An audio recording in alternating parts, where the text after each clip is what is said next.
Yo, how's it going, everybody? It's MacklinGaming, and today is a pretty exciting day. I always look forward to the day that the Game Awards drops their new nominees for Game of the Year. Now, let me be straight up. I know Jeff Keighley's Game Award show is kind of a joke. Like, the way they pick the winners and the panel of corrupt judges. You know, I don't agree with everything that they choose, and I don't think a lot of you guys out there do either. You can tell it's kind of pandering to like the biggest mainstream games, or whoever's slipping Jeff a little bit of cash under the table there into his pocket. But really, it's just a fun time to be a video game fan, because this is like the Oscars for video games. And it's just fun for me to go through the different nominations and all the categories and pick the game of the year for each different category, right? So not just the overall game of the year, but, you know, soundtracks, best art direction, best RPG. Like, I just really enjoy doing all this stuff. So we're gonna do that today, and I'm gonna do it blind, having not seen any of the nominations until right now, because this is like right when the nominees are dropping. They haven't even dropped yet, so it's gonna be like in a few minutes. So in the meantime, I'm just gonna show you guys my top 6 games, because that's how many they're gonna put in their nominees for the game of the year. 6 nominees. I'm gonna show you guys right now, very briefly, my 6 games that I enjoyed the most this year, and they would be on my personal Game of the Year nominee list. Now, I might make a longer video about my top games of the year next month in December when it's all really said and done, because there's one more game that I'm really looking forward to that I think could jump into my top Game of the Year candidate, and it's one that hasn't come out yet, so that might give you a little clue. But anyways, here's my list. Starting off, I'm gonna go in chronological order from the, January till now, the times that I played these games. So it's not gonna be ranked in order of like worst to best. But first game, Prince of Persia: The Lost Crown. This is the best thing Ubisoft has made in, 10 years maybe. But honestly, it's such a slick 2D Metroidvania. It's got like 3D models in the game, of course, but it's a 2D camera angle, side-scrolling adventure Metroidvania with awesome combat and really cool enemies and a pretty good storyline as well. So this game just has smooth gameplay, 60 frames per second on the Switch. Prince of Persia: The Lost Crown, it's gonna be up there in my nominees. All right, the next game I played, Final Fantasy VII Rebirth. This game I felt like was my game of the year for this whole year. I've been saying it, I played this for over 100 hours, absolutely love this game. But the more I think about it, it's a remake of a game, and it's only a part 2, it's not the whole game. So it's like, how can you pick a remake to win game of the year? It would be very impressive if it did that, but I know a lot of people don't like remakes in the Game of the Year nominations, but I think this one will still make Jeff Keighley's nominations, and it's definitely in mine as well. One of the best games I played this year, if not the best. Next up, my personal Game of the Year nomination number 3, Stellar Blade. All glary. Yeah, Stellar Blade was really an unbelievable game with the best soundtrack. I'm gonna go straight to the soundtrack nominee category and vote for Stellar Blade. Metaphor soundtrack was amazing. Final Fantasy, I could see that winning best soundtrack, but Stellar Blade blew me away. It's like atmospheric, electronic, jazz fusion. It's like nothing I've really heard in a game before. When you have like vocals, like a female vocalist during the music in the background, and you're just exploring the world, and then there's like a completely sophisticated fusion song going on in the background. So this game was sick. The combat was smooth once again, like Lost Crown. Perfect 60 frames per second on the PS5 here. There were like very minimal bugs at launch. This was just like a clean game with challenging combat and really fun gameplay. And I mean, you get to look at booties like most of the time if you want, if you're into that. What else could you ask for? So Stellar Blade coming in as my 3rd nominee. All right, here we go. Even more controversial, but I'll explain. It's Elden Ring's DLC. I love Shadow of the Erdtree. That was one of the best experiences I've played this year. Now, this brings us to the next topic, which I'm going to get to as we go through the nominations, but the Game Awards came out with like a Twitter FAQ, and they like very blatantly and obviously made a statement that said all DLCs and expansions are eligible for Game of the Year, and everyone was like in an uproar about that. They're like, that's crazy. They're probably gonna put Shadow of the Erdtree in Game of the Year.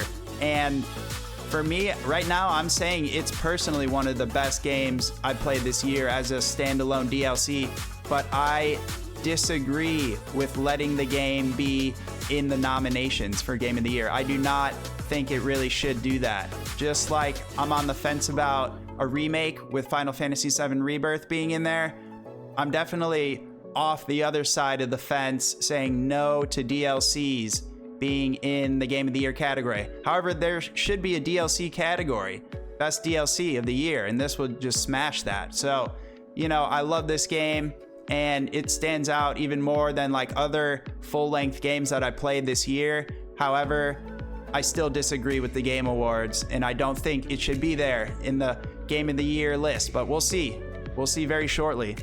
All right, down to the final two of my personal Game of the Year. We've got Astrobot. Yeah, I think this is like the industry darling game that will probably win.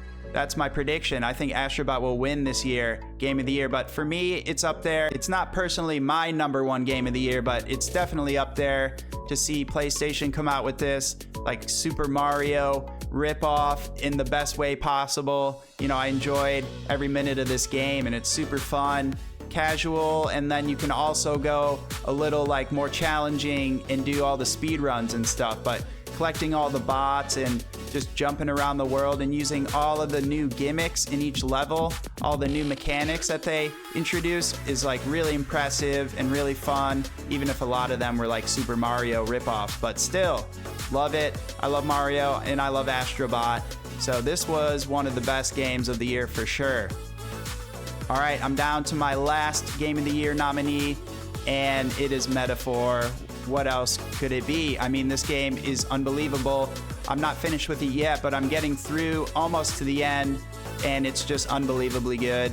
I think this, for me, is my personal Game of the Year. This has overcome Final Fantasy VII Rebirth and taken over as my #1 spot. This is just such a brand new experience for me. I've never played an Atlas game, so I'm just blown away by everything that's happening in this game, and the writing and the combat. Although turn-based, it's still super interesting and modernized and really fun. It's like 4D chess. It's like super difficult sometimes to figure out what archetype you need, what the enemy's weak to, and you know, there's a lot of strategy involved. So it is an awesome RPG, and I think it's my #1 game of the year.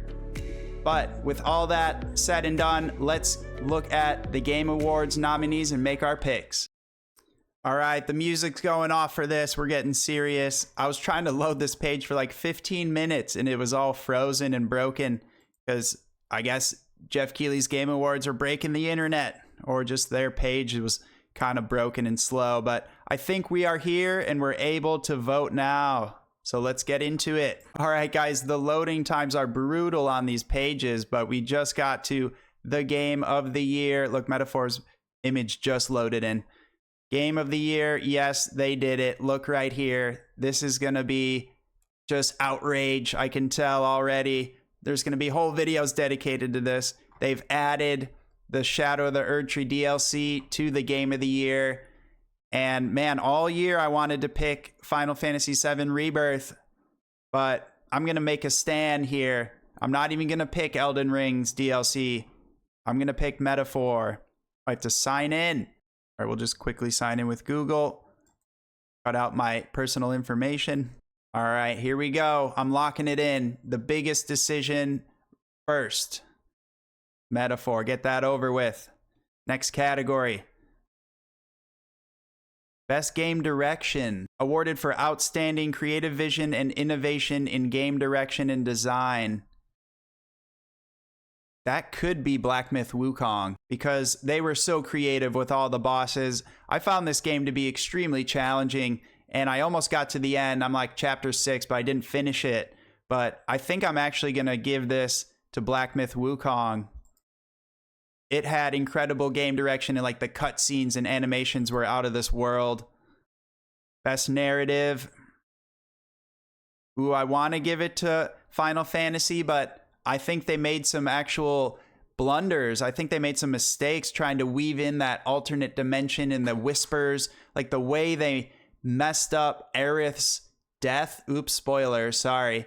But the way they messed that up, spoilers for like a 28-year-old game, you know, they kind of added in like a scene where she almost lived, or they showed her living, and Cloud like blocked the sword. Anyway, I don't think this is going to be it for me. I think the narrative and metaphor is outrageously good. The writing has been brilliant, lots of twists and turns, and it's just an amazing game. Here we go. Best art direction. For me, it's going to be one of these two.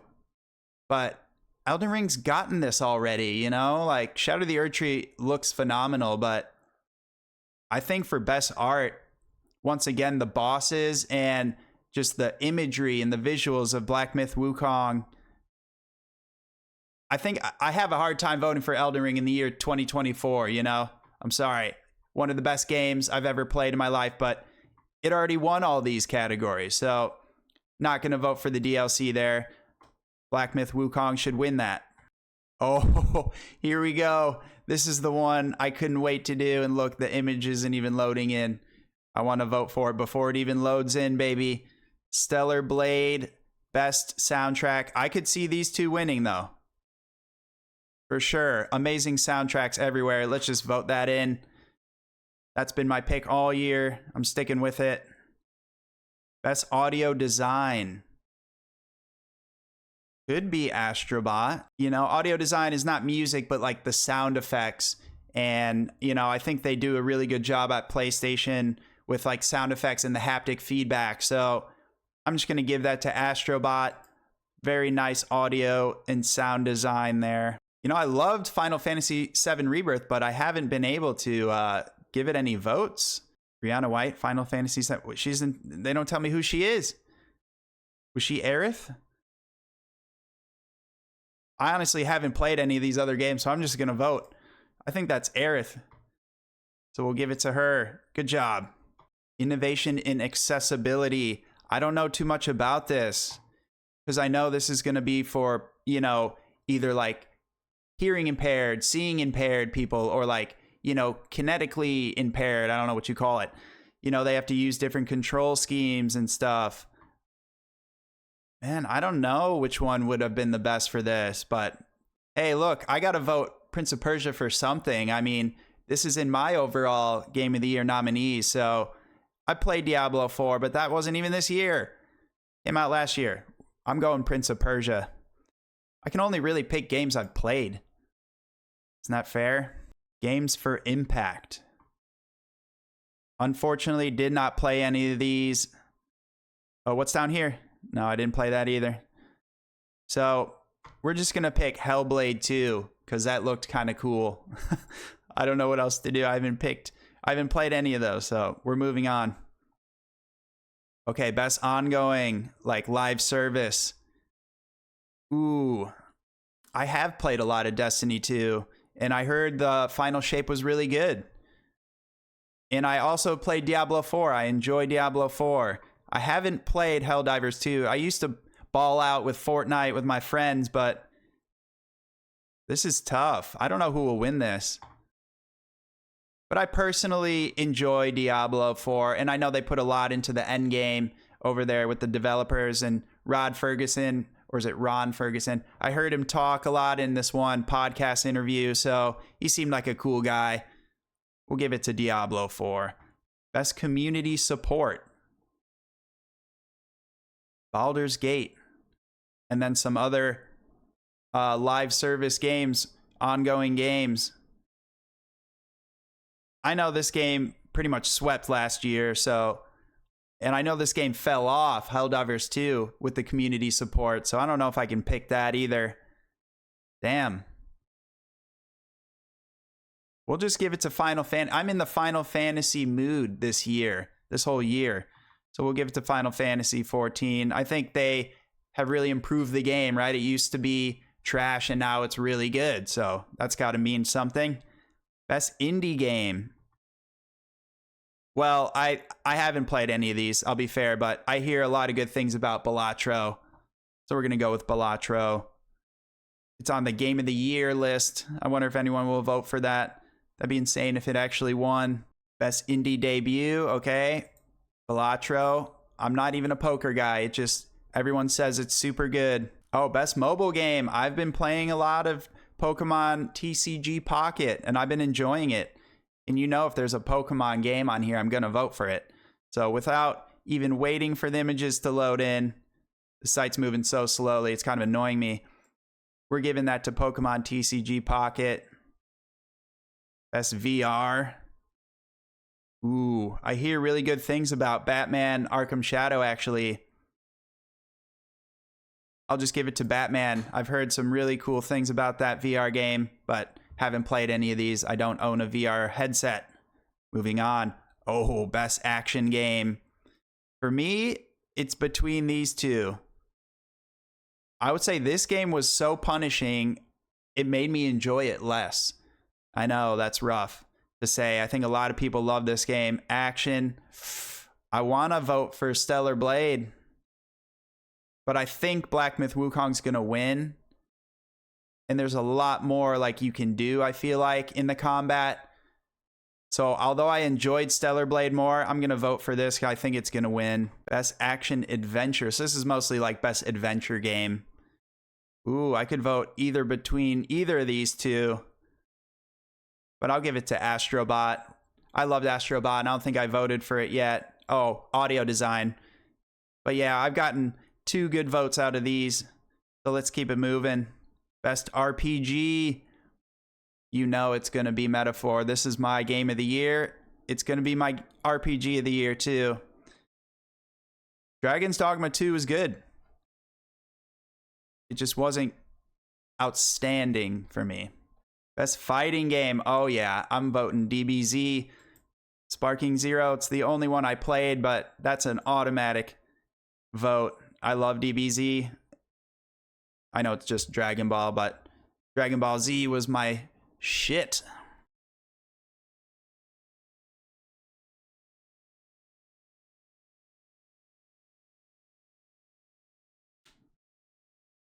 Best family game. Yeah, we're going Astrobot. Best sim strategy game. Didn't play any of these, but heard very good things about Unicorn Overlord. And that's like the only nominee I've seen for that game so far. So we got to give it to that. I hope it wins. Best sports game. I'm into sports. I just don't play a lot of sports games, but my favorite's always been FIFA. Oops, that's not even what it's called anymore. Doesn't matter. We're voting for that. Best multiplayer of the year. I'll give it to Helldivers 2. That game popped off, even though it fell off a bit. Oh, definitely giving it to Fallout. Best adaptation, so like best movie or show based on a video game. I love Fallout, and I love that show. That's easy for me. 5 more left. Most anticipated game. Ho ho baby. Look at this lineup. For me, it's definitely between these two, but it's far and away Grand Theft Auto 6. I'm so excited. Right now, in my free time, I'm playing a lot of Red Dead Redemption 2 on my PC, and it is just, I'm like so into Rockstar right now. I really want to play that game next year. It better not get delayed. All right. Content Creator of the Year. Why don't I know any of these people? Should I vote for the anime chick? I'll just vote for this. This guy has a funny picture, dude. Look at this guy. I hope he wins. Queso. Oh, I've heard of him. All right. Best esports game. Also, do not care and have not played any of these, but League is very popular. Let's just see if that wins. Don't care about it. Best esports athlete. Don't care about these people, but I like this guy's name. Faker was in Metaphor. You could be a Faker archetype. Not this actual guy, but we'll vote him anyway. As esports team, look at these guys in their tracksuits. I gotta pick the teams in their tracksuits. I mean, that's pretty cool. You know, like they're really going out there, warming up for the big game. And that's it.